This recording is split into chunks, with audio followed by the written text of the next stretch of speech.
Olá, meus queridos irmãos, a paz do Senhor.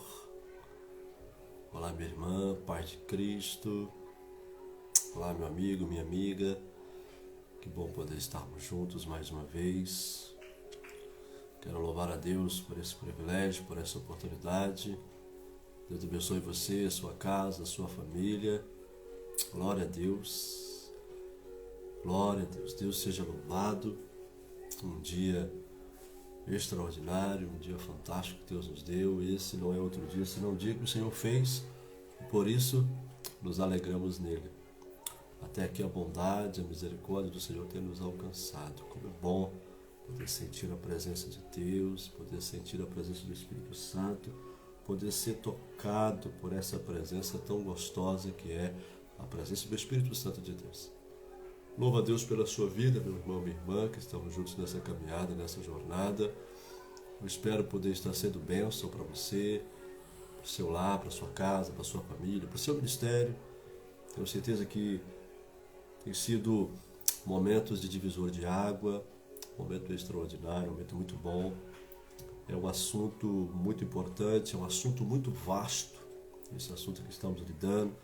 Batalha espiritual, libertação, cura interior. É um assunto assim, muito de um campo realmente vastíssimo. Mas à luz da palavra de Deus, nós temos certeza que vamos colher muitos benefícios, muitos frutos. Nossa vida será transformada.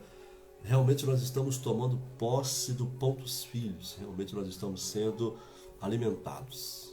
Realmente estamos sendo nutridos com a palavra de Deus. E é isso que deve ser o ministério pastoral. É um ministério onde realmente os filhos se fartam do pão espiritual, daquilo que Deus tem preparado para nós. Esse pão espiritual, esse pão dos filhos, ele tem um ato profético, salmos, cânticos, doutrina, tem revelação, tem iluminação, tem libertação. Ele é um campo completo. É um campo completo.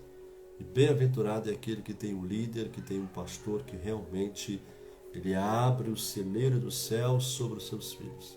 Abre o celeiro do céu sobre os filhos de Deus, sobre a igreja, que realmente abre a despensa e dá ali o que tem com fartura para a glória de Deus. Pois assim as ovelhas serão bem alimentadas, bem nutridas, e elas não vão ficar dispersas. Estarão sempre juntas, porque sabe que ali tem o pão dos filhos, ali tem o pão celestial que desceu do céu, tem um pão suficiente para nutrir suas forças, suas energias, e espiritualmente poder vencer e usufruir de todos os benefícios que a cruz de Cristo nos oferece. E hoje nós vamos falar sobre o processo de crucificação. Nós estamos nessa série, Orações que Derrotam Demônios. Hoje nós vamos orar anulando aí as alianças ímpias que foram feitas ao longo da trajetória da nossa vida, ao longo do nosso caminho. E vamos falar sobre o processo de crucificação. A crucificação, ela é absolutamente a única resposta suficiente para o homem decaído. As feridas precisam da cura da cruz. Os pecados precisam do perdão da cruz. As maldições precisam da libertação da cruz. As crenças irracionais, elas precisam do quê? Do conhecimento da cruz de Cristo. A cruz de Cristo. Longe de me gloriar em qualquer coisa, como diz o apóstolo Paulo, eu me glorio o quê? Na cruz de Cristo. Na cruz de Cristo. Porque na cruz de Cristo eu me identifico com Cristo. Eu me identifico tanto na sua morte como na sua ressurreição em vida eterna também, por meio da cruz de Cristo. Você pode ter um excelente diagnóstico, mas se o remédio for inadequado, não existe cura. Será uma cura defeituosa. A crucificação, ela é simplificadamente o processo de quê? De transferir para Jesus os nossos pecados, a nossa maldição, esses legados hereditários, esses legados geracionais, dores, enfermidades, como está lá em Isaías capítulo 53. Não basta apenas Jesus ter levado profeticamente todas essas coisas na cruz. É necessário uma atitude pessoal de quê? De transferi-las especificamente para a cruz de Cristo. Precisamos de uma identificação com a cruz de Jesus Cristo. Precisamos conhecer esse processo, o que adiantaria, o fato de Jesus ter pago o preço pela culpa da humanidade, sem ao menos sabermos disso. Não é? Ter o direito à salvação não significa ter a salvação. Não é? O fato de Jesus ter morrido por todos significa que já estamos imediatamente salvos? Obviamente que não. Nós deveremos, pela fé, nos apropriar dessa realidade, desse fato, que é um fato consumado. Jesus ele morreu para romper todo o legado da maldição e enfermidades, não é? Mas todos estão completamente libertos e curados? Claro que não. Muitos não se apropriam disso. Quando entendemos, cremos e aceitamos o que Jesus fez por nós na cruz, passamos a ter o direito ao quê? A uma vida totalmente livre, saudável, abundante, não é? Porém, desfrutar eficazmente dessa vida é muito mais do que ter um direito a ela, não é? Apesar de todo crente ter o direito a uma vida totalmente liberta, na verdade, poucos a têm, porque poucos se apropriam desses benefícios. Existe uma distância entre ter o direito a uma vida livre e realmente ter uma vida livre e abundante em Cristo Jesus. E essa é a mesma distância entre a cruz e a crucificação. A cruz de Cristo não adianta nada se não temos a disposição voluntária de sermos o quê? Crucificados nela, juntamente com Cristo. Onde nós nos identificamos com Cristo. Isso é carregar a cruz. É você se identificar com o sofrimento, com a morte e ressurreição de Cristo. Por isso nós precisamos de quê? Acertar o alvo. A crucificação ela pode ser definida resumidamente no processo de quê? De negar a si mesmo. Então a gente vai analisar alguns parâmetros da crucificação e essas armas de sangue, os mais poderosos princípios de libertação à luz das Escrituras. Olha como diz Apocalipse capítulo 12, versículo 11, diz assim: eles, pois, o venceram por causa do sangue do Cordeiro e por causa da palavra do testemunho que deram, e mesmo em face da morte, não amaram a própria vida. Olha que coisa linda, que texto extraordinário, não é verdade? Uma coisa interessante que nós temos quando nós identificamos-nos com a cruz de Cristo, primeiramente vem a humilhação. O que é a humilhação? A humilhação é o processo de renunciar à reputação com o objetivo de quê? De tratar de maneira responsavelmente dos pecados, feridas, abusos, muitas vezes que causam o quê? Essa maldição sobre a nossa vida, sobre o nosso lar, sobre a nossa casa, a nossa família. Olha, se eu não me engano, 2 de Crônicas, capítulo 7, versículo 14, diz assim: se o meu povo, que se chama pelo meu nome, se humilhar, orar, me buscar, se converter dos maus caminhos, então eu ouvirei dos céus. Olha que coisa linda. Eu ouvirei dos céus, perdoarei os seus pecados e farei o quê? Sararei a sua terra. Isso é promessa de Deus para mim e para você. Isso é promessa de Deus para mim e para você. A igreja precisa se apropriar desse benefício. Por quê? De acordo com esse texto, o primeiro passo para sermos, não somente perdoados, mas também sarados das consequências do pecado é o que? É a humilhação voluntária. E muitas vezes nós não queremos nos humilhar, não queremos nos rebaixar, não queremos realmente dar o braço a torcer muitas vezes, mas é necessário para que sejamos curados. Nós precisamos o quê? Nos humilhar. Nos humilhar perante o Bíblia. A Bíblia diz: humilhai-vos perante a potente mão do Senhor, e Ele no seu tempo vai fazer o quê? Vai nos exaltar. É no tempo de Deus. Por isso que existe um processo, a gente não pode atropelar esse processo. Devemos nos humilhar de forma o quê? De forma voluntária, de forma consciente, como fruto desse nosso reconhecimento que estamos vivendo uma vida o quê? Que desagrada a Deus. E quando fazemos isso, estamos o quê? Concordando com o Espírito Santo que habita em nós e que nos convence do pecado, da justiça e do juízo. É isso que o Espírito Santo faz, nos convence do pecado, da justiça e do juízo. Outra coisa interessante nesse processo de crucificação, além da humilhação, nós temos o que? A confissão. A confissão é o que? A confissão é o processo de expor a Deus e uma outra pessoa também o pecado pessoal, ou muitas vezes intercessória. não é? Então, não estamos somente reconhecendo a nossa culpa diante de Deus e dos homens, mas também estamos concordando com Deus e com o Espírito Santo que habita em nós. Concordando o quê? Da nossa condição de pecadores e da nossa profunda carência de quê? Do perdão de Deus. Nós precisamos do perdão de Deus. E a confissão, ela vai nos levar a receber 3 dádivas de Deus. Primeiro, se confessarmos nossos pecados, Ele é fiel e justo para nos perdoar os pecados e nos purificar de toda injustiça. É o que está escrito em 1 de João, capítulo 1, versículo 9. Primeiro, você tem o quê? Perdão dos pecados confessados.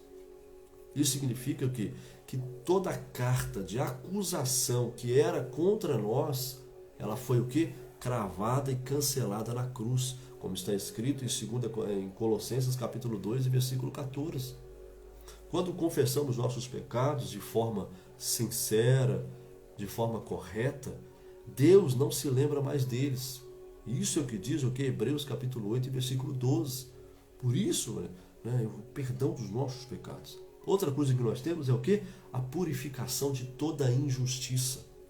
Todo pecado praticado gera, como uma das suas consequências, o que? Uma contaminação espiritual e emocional. A única forma que nos sentimos livres dessa sensação de impureza espiritual e emocional é o que? É através da confissão, que vai fazer o quê? Que nos purifica de toda a injustiça do pecado cometido. Nós recebemos perdão dos pecados, purificação de toda a injustiça, e nós recebemos também o quê? Cura das feridas causadas pelo pecado. Olha só o que diz Tiago, capítulo 5, versículo 16. Confessai, pois, os vossos pecados uns aos outros, orai uns pelos outros, para seres o quê? Curados. Muito pode, por sua eficácia, a súplica, a oração do justo. Tiago, capítulo 5, versículo 16. Então, uma das consequências do pecado são as feridas e enfermidades espirituais, emocionais e algumas vezes até mesmo físicas. Muitas vezes são feridas tão profundas que causam a morte em muitas áreas da nossa vida, não é? Então não podemos negligenciar essa verdade. Muitas pessoas são perdoadas seus pecados, purificadas de sua impureza, mas ainda estão feridas. E precisa de quê? Precisa de cura, cura da alma. Muitos pecados se tornam uma prisão para muita gente. Por quê? Porque nunca conseguiram confessar esses pecados para ninguém.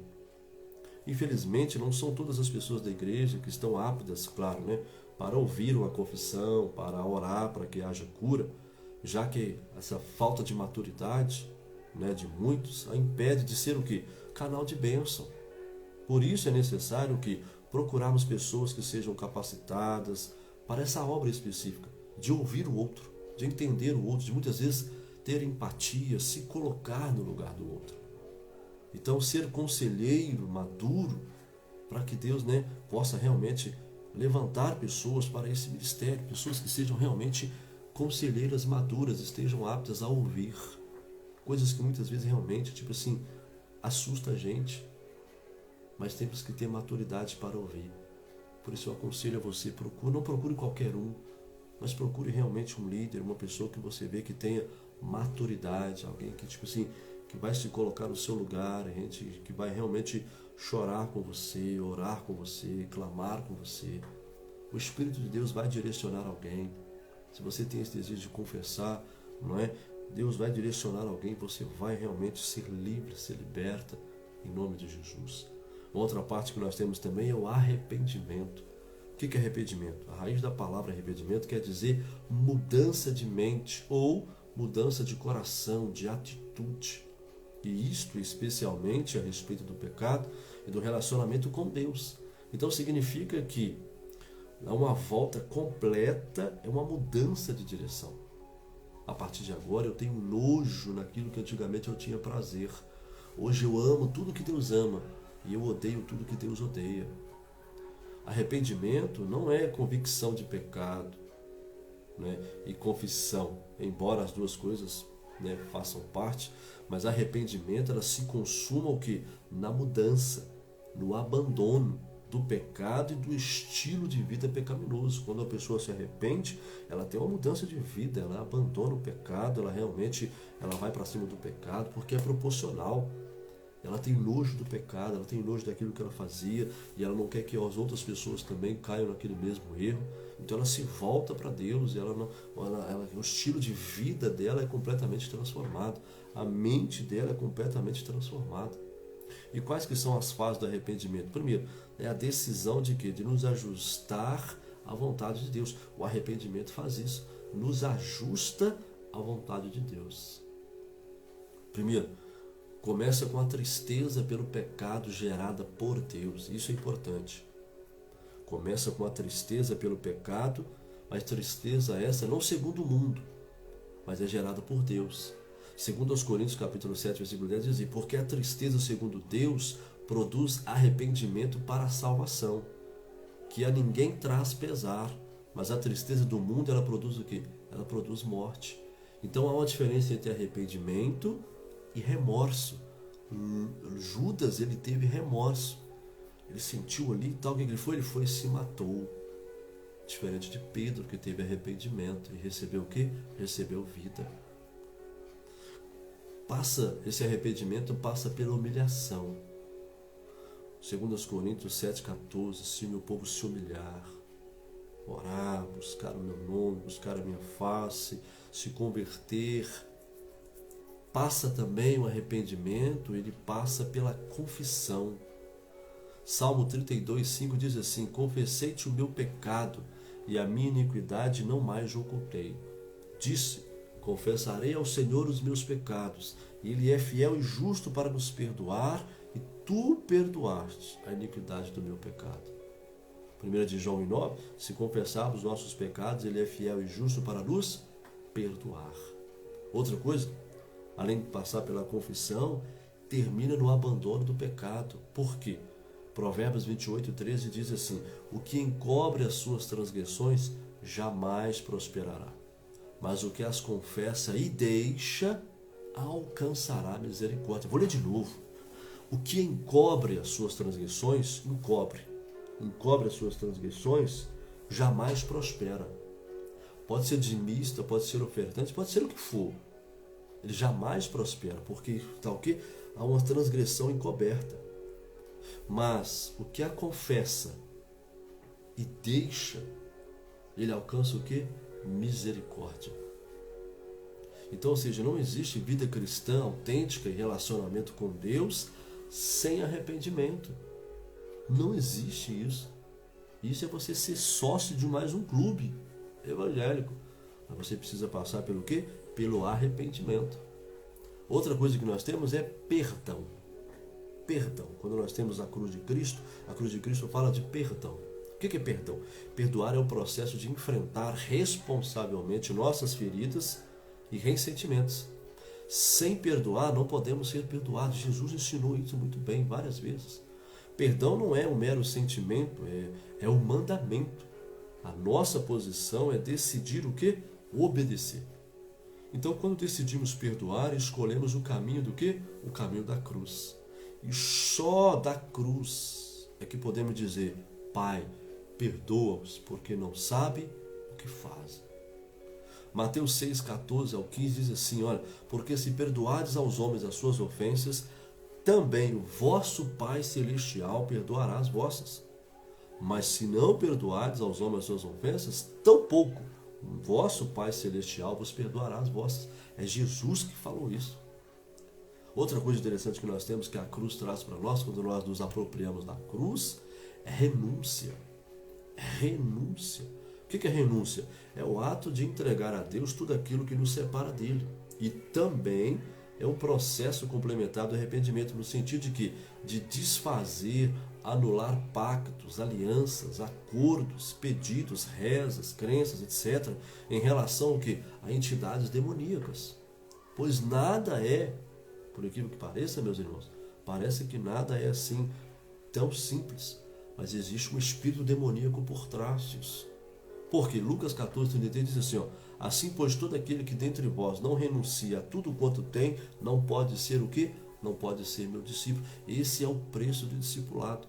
renúncia. Renúncia. Outra coisa que tem, restituição. Quando falamos da cruz, falamos de restituição. Crucificação fala de restituição. É o processo de que? Retratar, devolver e restaurar aquilo que foi o que? Danificado, subtraído ou defraudado na vida de outras pessoas. Olha só o que diz Levítico capítulo 6, versículos 1 a 4. Falou mais o Senhor a Moisés dizendo: quando alguma pessoa pecar, cometer ofensa contra o Senhor e negar o seu próximo, o que este lhe deu em depósito, ou penhor, ou roubar, ou tiver usado distorção para com seu próximo, ou que, tendo achado o perdido, negar com falso juramento, ou fizer alguma outra coisa de todas as que um homem costuma pecar, será, pois, que tendo pecado, fica culpado.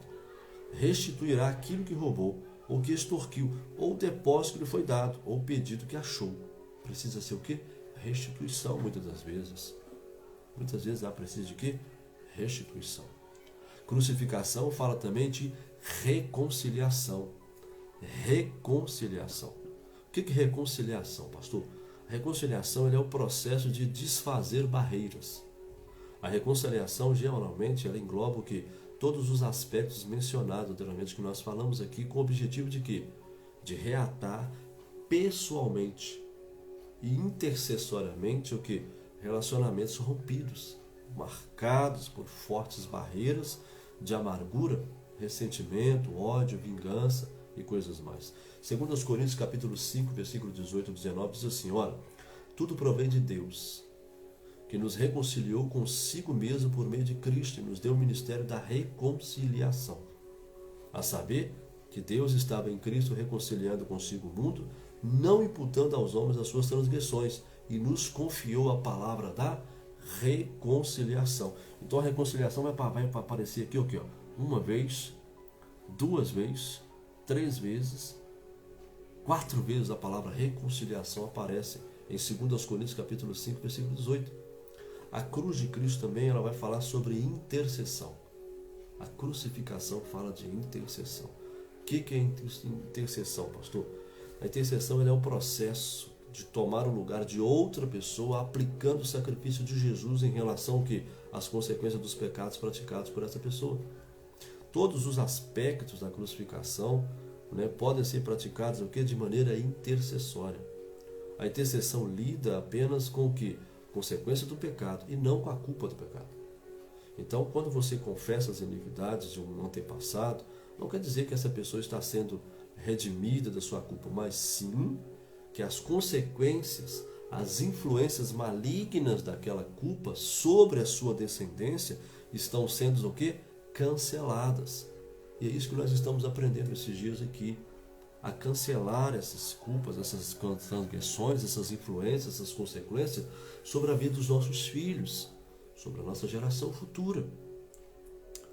Jó 1:5 diz assim: decorrido o turno de dia de seus banquetes, chamava Jó seus filhos e os santificava. Levantava-se de madrugada e oferecia holocausto segundo o número de cada um deles, pois dizia: talvez tenham pecado os meus filhos e blasfemados contra Deus em seu coração. E assim fazia Jó continuamente. Jó era um intercessor dos seus filhos. Ele era um intercessor da sua família. Qual que é o princípio básico da intercessão? Romanos capítulo 5, versículo 18.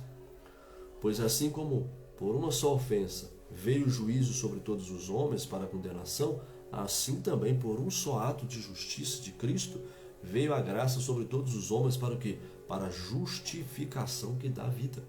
Romanos 5, verso 18. Então esse texto ele vai retratar o aspecto intercessório da morte de Jesus, focalizando o quê? O poder da intercessão, o legado que foi legado que é o corpo de Cristo. A morte intercessória de Jesus, sancionada pela confissão corporativa de pecados, iniquidades em relação à nossa linhagem, satisfaz o quê? A justiça de Deus. Fazendo o quê? Desautorizando a permanência de demônios e reintegrando o direito de influência sobre a nossa família, sobre a nossa descendência. Ao quê?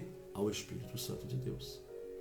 Então, assim como o pecado de uma pessoa deixa uma consequência para muitas, pelo mesmo princípio, a intercessão de uma pessoa pode resgatar a muitos dessa mesma influência e consequência. Que você possa ser um intercessor da sua casa, possa ser um intercessor da sua família, um intercessor do seu ministério. O princípio da identificação que vem com a intercessão.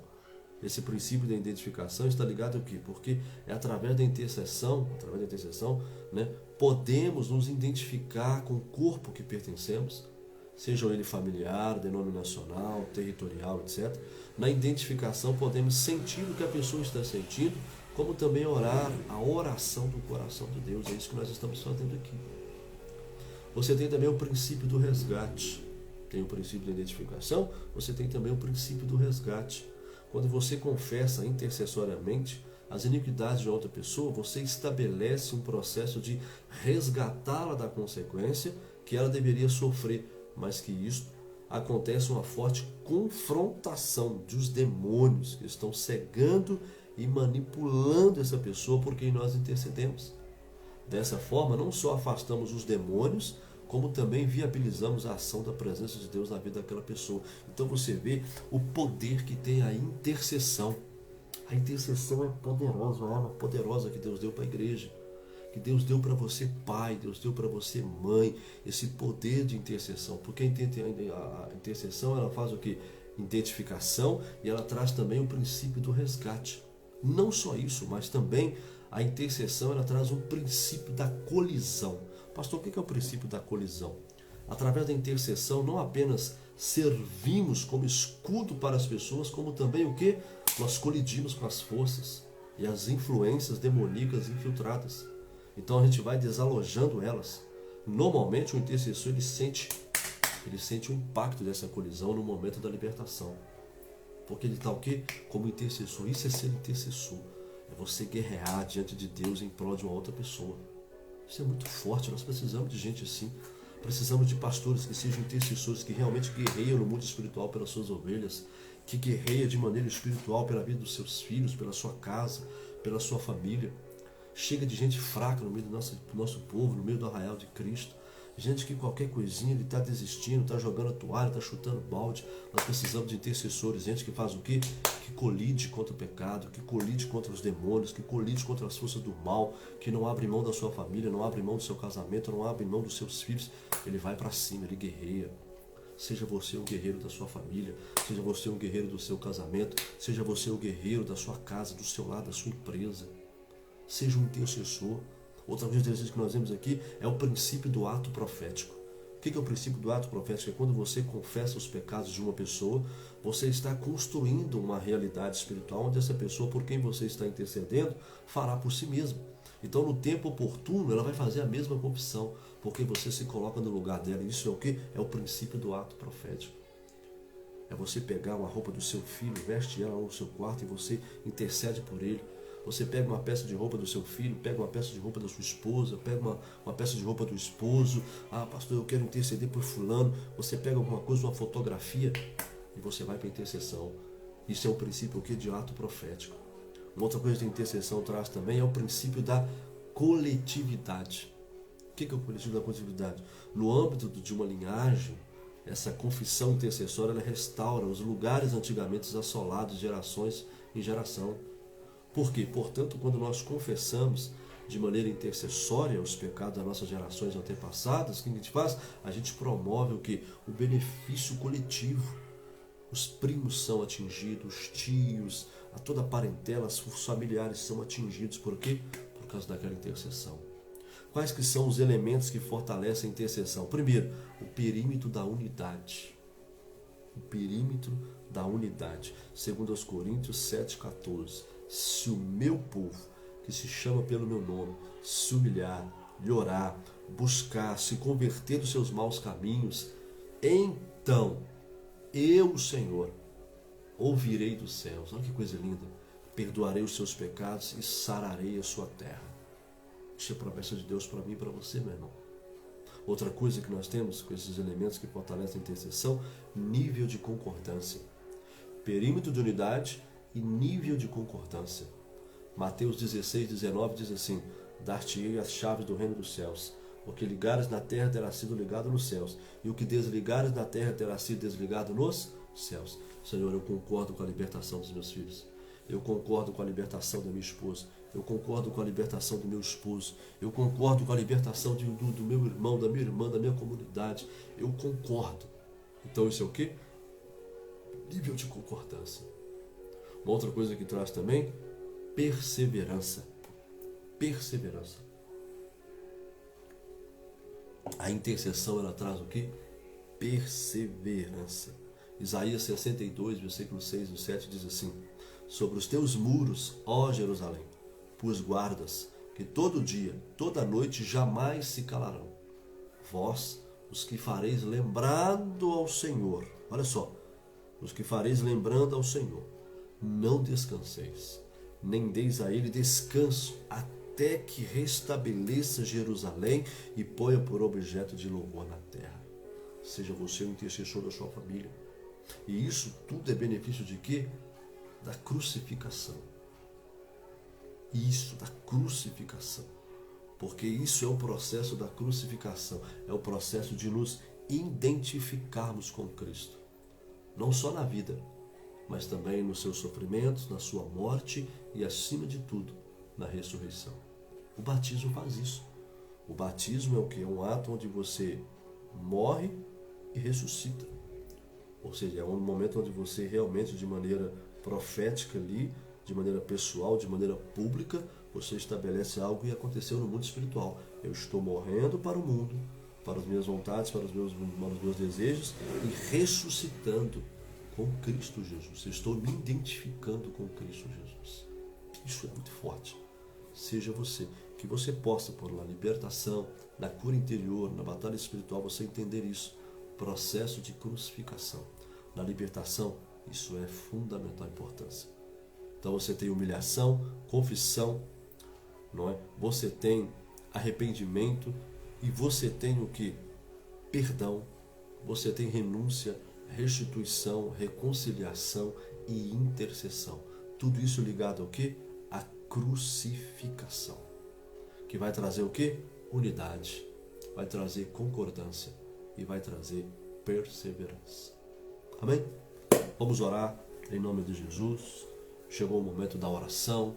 Convido a você a nós clamarmos ao Senhor, buscarmos ao Senhor nesse momento. Que você possa fazer essa oração comigo em nome de Jesus. Que você possa orar comigo. Hoje nós vamos orar para anulando as alianças ímpias. Nós vamos fazer uma oração de anulação, onde nós vamos anular todo tipo de aliança ímpia que foi cometida durante a nossa trajetória. E a nossa geração, a partir de nós, receberá a bênção de Deus. A bênção da unidade, a bênção da concordância e a bênção da perseverança. Amém? Então agora é momento de falarmos com Deus. Que você possa fazer essas pautas de oração. Se você quiser anotar os versículos, ou quiser retornar novamente, ver aí, você volta, assiste novamente, né? Mas faça essa pauta de oração. Vai ser forte, faça de maneira audível, alta dentro da sua casa. Eu tenho certeza que Deus vai mudar a sua história, vai mudar a sua sorte. Vamos então falar com Deus. Pai, eu me revisto de toda a armadura de Deus. Eu quero renunciar e confessar os meus pecados e os pecados dos meus antepassados. Renuncio eles, cancelo eles, sejam anulados agora no mundo espiritual. E nós agora vamos anular toda a aliança ímpia que foi estabelecida por meus antepassados e por mim também. Quebro, anulo todas as alianças ímpias, juramentos e promessas que fiz com os meus lábios em nome de Jesus. Renuncio e quebro todos os juramentos ímpios feitos por meus ancestrais a ídolos, a demônios, religiões falsas, organizações ímpias em nome de Jesus, conforme está escrito em Mateus capítulo 5, versículo 33. Quebro e anulo toda a aliança feita com a morte, com o inferno, pelos meus ancestrais, em nome de Jesus. Quebro e anulo toda a aliança ímpia feita com ídolos ou demônios, pelos meus ancestrais, em nome de Jesus, de acordo com Êxodo 23 e 32. Quebro e anulo todos os pactos de sangue feitos por meio de sacrifícios que possam afetar a minha vida e a minha geração, em nome de Jesus.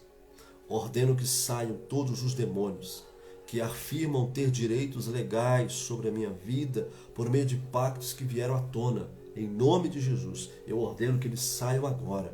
Saiam do meu lar, saiam da minha casa, saiam da minha família, saiam da minha geração, em nome de Jesus. Quebro e anulo qualquer aliança feita com falsos deuses, demônios por meio de envolvimento oculto, bruxaria, em nome de Jesus. Quebro e anulo todos os espíritos do matrimônio que possam atrair incubos e súcubos para atacar a minha vida e a minha família, em nome de Jesus. Quebro e anulo qualquer união com qualquer demônio que queira afetar a minha vida, em nome de Jesus. Quebro todos os pactos com o inferno, em nome de Jesus, de acordo com Isaías 28 e 18. Tenho uma aliança com Deus, pelo sangue de Jesus. Regozijo no Senhor, sou um espírito com Ele. Quebro toda a aliança ímpia e renovo a minha aliança com Deus, pelo corpo e pelo sangue de Jesus Cristo, em nome de Jesus. Repreendo qualquer demônio que queira reivindicar a minha vida por intermédio de qualquer aliança hereditária. Em nome de Jesus, sejam quebrados agora. Amarro e expulso qualquer demônio que possa me perseguir por causa de alianças hereditárias. Em nome de Jesus, não terá efeito nem legalidade sobre a minha vida, sobre o meu lar, sobre a minha família, sobre a minha geração futura. Em nome de Jesus, eu confesso os meus pecados, os pecados dos meus antepassados, quebro eles e renuncio eles na cruz de Cristo, e eu me aproprio de todos os benefícios, em nome de Jesus, que a cruz de Cristo me proporciona. Em nome de Jesus, em nome de Jesus. Glória ao Pai, glória ao Filho, glória ao Espírito Santo. Amém. E graças a Deus. Meu querido irmão, Deus te abençoe.